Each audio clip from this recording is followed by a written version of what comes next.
Hello everyone, welcome to School of Alchemy.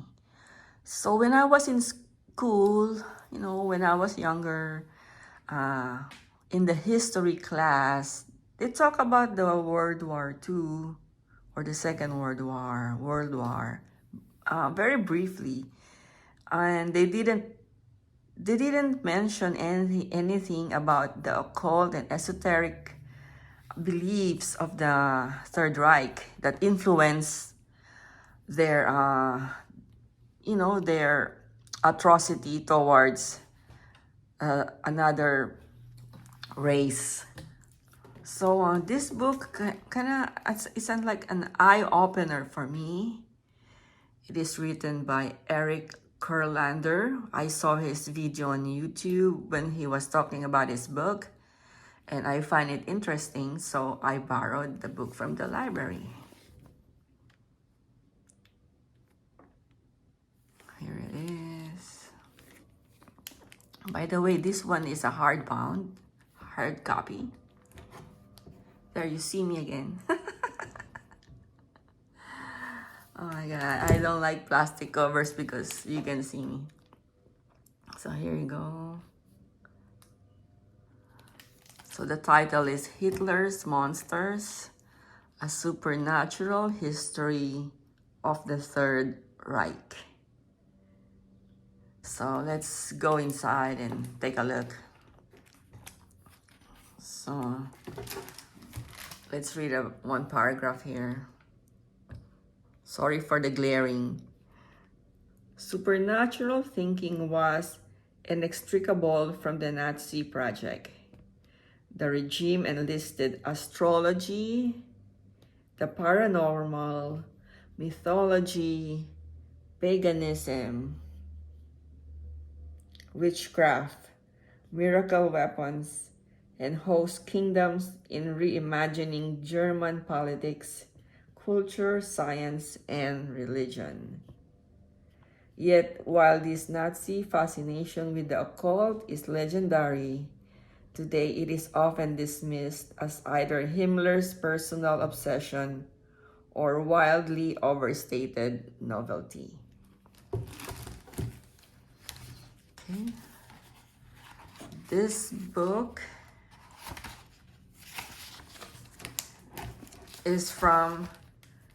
was published by the Yale University Press, New Haven, and London.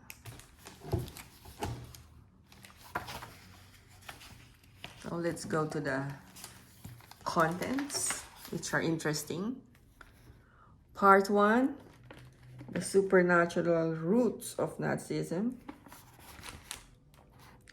Ario-Germanic religion, border science, and the Austro-German occult revival. And then from Thule Society to the NSDAP, fashioning the Nazi supernatural imaginary, 1912 to 24. Exploiting Hitler's magic, from Weimar's horrors to vision of the Third Reich. Okay, part 2, the Third Reich's war on the occult, anti-occultism, Hitler's magicians controversy, and Hesse's action. The star come down to the frozen earth, border science of the Third Reich, Lucifer's court, ario-Germanic paganism, Indo-Aryan spirituality, and the Nazi search for alternative religions.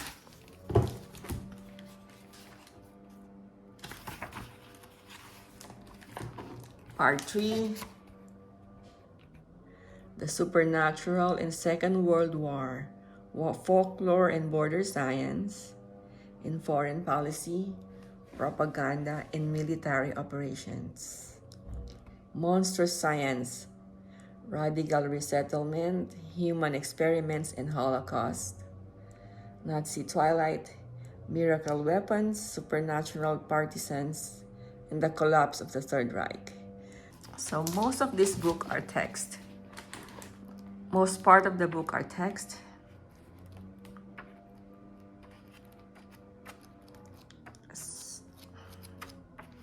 Okay, so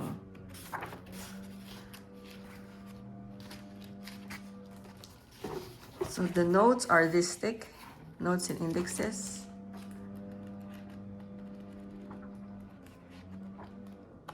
So these are all notes. And this is the story.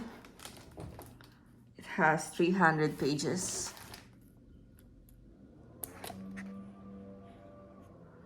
There you go. So,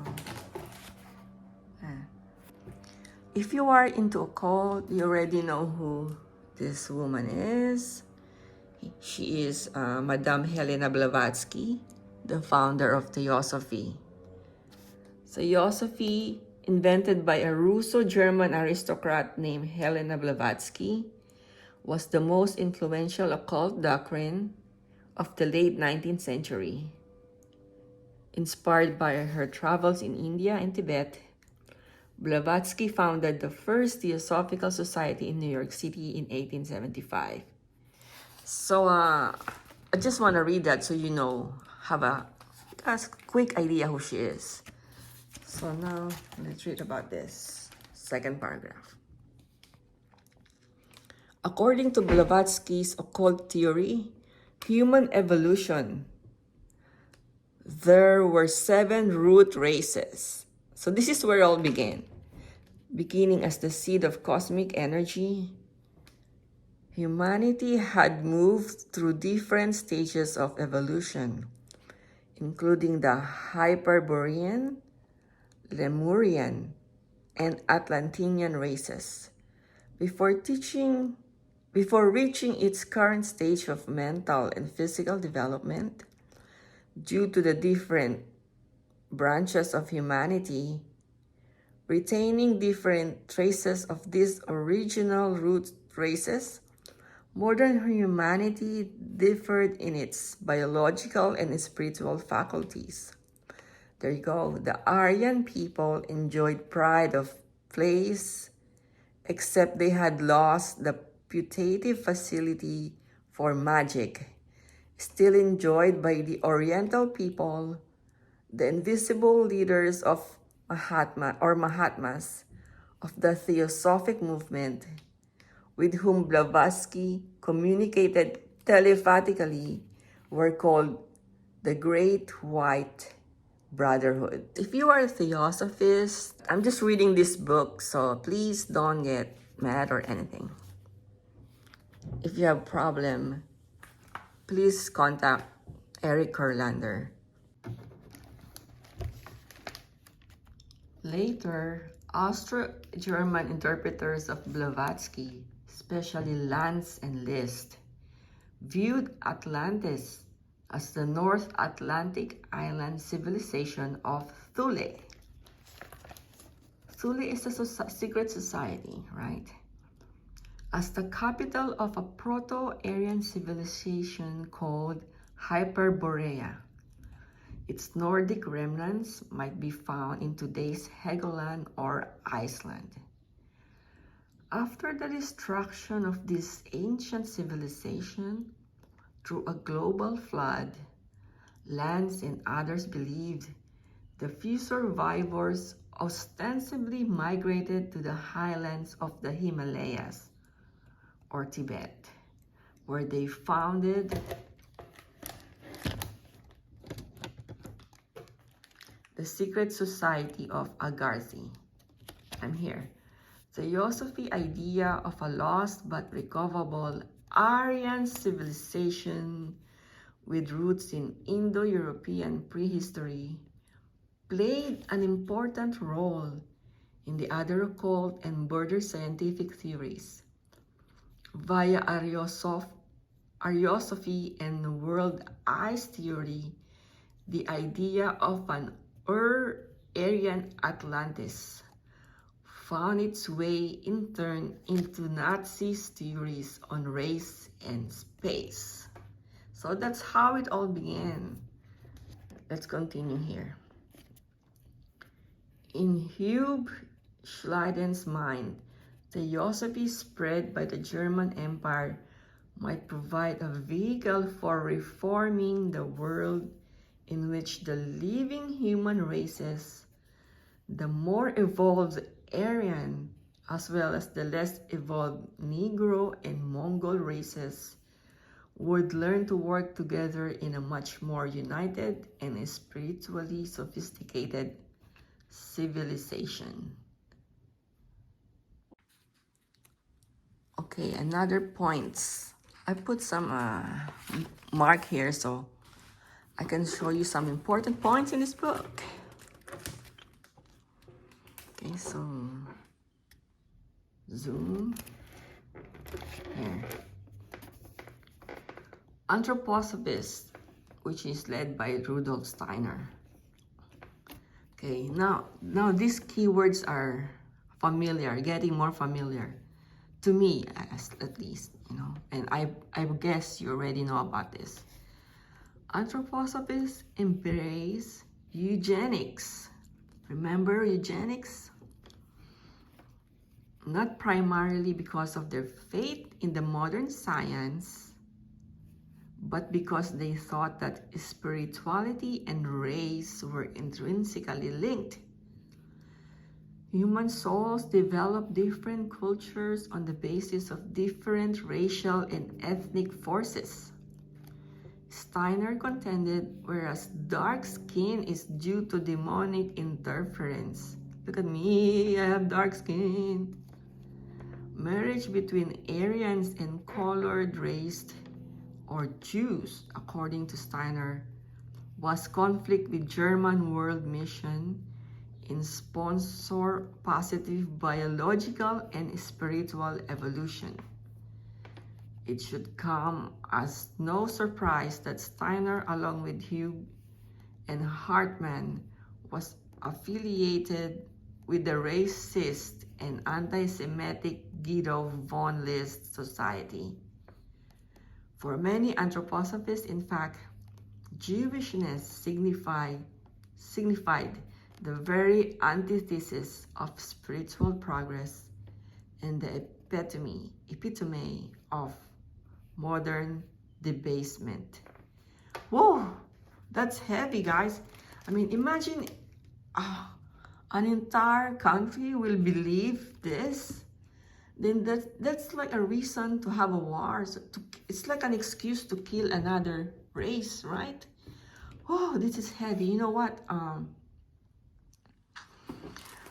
I am kind of disappointed because I read Rudolf Steiner and you know, I think his ideas about agriculture or biodynamics, that what is called, which they practice until today. And then I'm just disappointed to know about this, about Rudolf Steiner. He is a philosopher, you know, and a scientist too, and an architect. But it's kind of turned me off now reading this, but let's continue. It's just my personal thing, my personal sentiment. Assembling all these border scientific theories in a single book, Rand's 1933 monograph, Crusade for the Grail, argued that the Albigensian heresy, Buddhist religion, and the Holy Grail were interconnected by an Indo-European Gnostics tradition. Whoa! He postulated that Albigensianism or Luciferianism was brought to the German via the Celts and Iberians, who had earlier appropriated the religious traditions of India and ancient Persian. The Grail, according to Rand, came from the Indian Mani, a magical jewel of divine relic that fell from the sky and bequeathed the power to its possessor. Okay, let's take a look at the photos. And then emblem of the German paramilitary Werewolf Association. So when you see a skull with a W, you know where it is from. This is a horror writer, Nazi propagandist, Hans Heinz Ewer.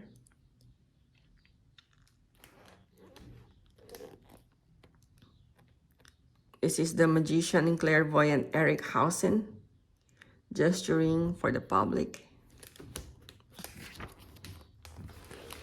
Okay. Eric Hausen's The Other World magazine.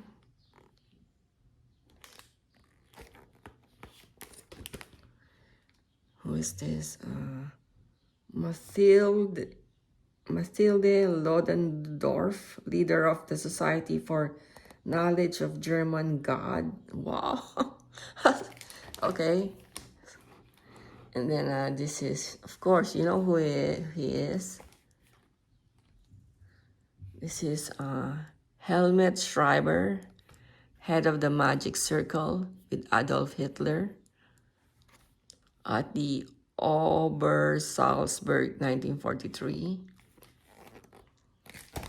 And then, what's this? The wreckage of Hesse's plane after his flight to Scotland, May 1941.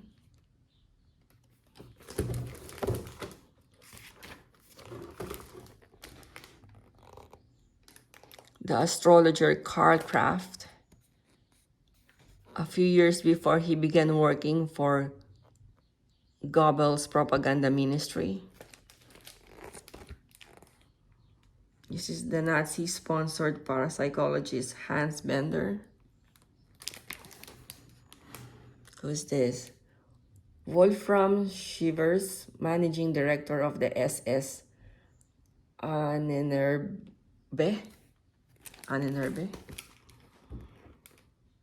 The SS leading esotericist Karl Willigut, aka Wise Thor, far left.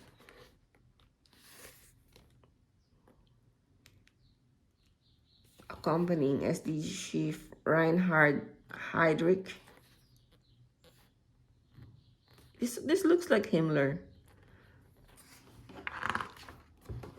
Okay, this is a bad propaganda. The promotional poster for the vampire film Nosferatu.